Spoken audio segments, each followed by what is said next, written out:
Hi, നിങ്ങളിപ്പോൾ നിങ്ങളുടെ 20s അല്ലെങ്കിൽ 30s ആണെങ്കിൽ നിങ്ങളോട് എനിക്കൊരു കാര്യം പറയാനുള്ളൂ. Progress dozen care about age.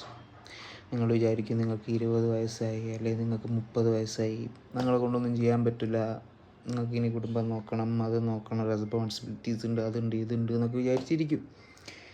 പക്ഷേ നിങ്ങളുടെ ഉള്ളിൽ നിങ്ങൾക്കൊരു ഗോൾ ഉണ്ടാവുമല്ലോ. എപ്പോഴും നിങ്ങൾ പണ്ട് മറന്നതോ അല്ലെങ്കിൽ സ്കൂളിൽ വെച്ച് സെറ്റ് ചെയ്തോ അല്ലെങ്കിൽ കോളേജിൽ വെച്ച് നിങ്ങൾ ആഗ്രഹിച്ചതോ ആയിട്ടില്ല എന്തെങ്കിലും ഒരു ഗോൾ ഉണ്ടല്ലോ.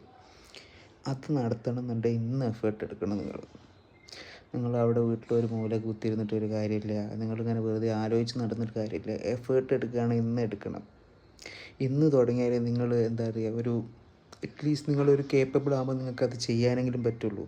അല്ലാണ്ട് നമ്മൾ വെറുതെ കുത്തിയിരുന്നിട്ട് അത് മൈൻഡിൽ കൊണ്ട് നടന്നിട്ട് ഒരു കാര്യമില്ല. നിങ്ങൾക്ക് ഉറക്കവും കിട്ടില്ല. രാത്രി ആ മൂല കിടന്ന് കാര്യം, കാരണം ഇന്ന് എനിക്കത് ചെയ്യാൻ പറ്റിയില്ലല്ലോ, എനിക്കിത് ചെയ്യാൻ പറ്റില്ലല്ലോ എന്ന് പറഞ്ഞിട്ട്. അതല്ല, നമ്മൾ അതിനുള്ള എഫേർട്ട് ഇപ്പിടണം. എഫേർട്ട് ഇട്ടിട്ട് മെല്ലനെ അതിനെ പൊന്തിച്ച് കൊണ്ടുവരണം. അതാണ് നമ്മൾ ചെയ്യേണ്ടത്.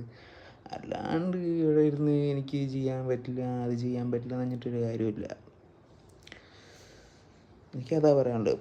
ഏജൊന്നും ഒരു ഇതല്ല കേട്ടോ. മറ്റേ വിജയ് പറഞ്ഞാൽ വയസ്സായാൽ എന്നെ, അതാണ് എനിക്കും പറയാനുള്ളത്. നമുക്ക് വയസ്സായി, നമുക്ക് 20 വയസ്സായി, 25 വയസ്സായി, ഒരു കാര്യമില്ല. രണ്ടും ഒരേപോലെയാണ്. നമ്മൾ പണിയെടുക്കുക, നമുക്ക് ആവശ്യമുള്ളത് എടുക്കുക, വാങ്ങുക, ഇതൊക്കെയാണ് നമ്മൾ ചെയ്തുകൊണ്ടിരിക്കുന്നത്. അത് മാത്രമല്ല, നമ്മളെ ഡ്രീംസ് നമ്മൾ കൊണ്ടുവരണം. നമ്മളെ ഡ്രീംസിനെ നമ്മൾ അച്ചീവ് ചെയ്യണം. നമുക്ക് ആകെ ഒരു ലൈഫല്ലേ ഉള്ളൂ. ആ ലൈഫിൽ നമ്മൾ ഡ്രീംസിനെ അച്ചീവ് ചെയ്യുക, അത് മുന്നിലേക്ക് കൊണ്ടുവരിക, അതൊക്കെ ചെയ്യണം. സോ എനിക്കത് പറയണമെന്ന് തോന്നി, അതുകൊണ്ട് വന്നതാണ്.